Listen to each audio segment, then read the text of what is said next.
Friends Baleshwar district रे जो पिला माने गृह रखी होमगार्ड फॉर्म अप्लाई करथिले तो आपनकर गतकाली रिटन एग्जाम सरी जाइछि। तो आज थारु खाता देखा स्टार्ट हो सारी बालेश्वर डिस्ट्रिक्ट रे। तो आपनकर रिजल्ट भी खूब शीघ्र पब्लिक हो जिवो।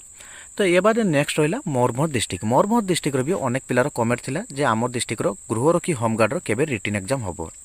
तो बर्तमान मयूरभंज डिस्ट्रिक्ट रे जहाँ मो पाखे बर्तमान इनफॉरमेशन अच्छी तो आपनकर गृह रखी होमगार्ड रे आपनकर खूब शीघ्र रिटन एग्जाम नोटिस आसीजिवो। तो ये रिसेंटली आपनकर रिटन एग्जाम कंडक्ट करा जिवो। तो आपण माने प्रिपरेशन लगी रुहंतु।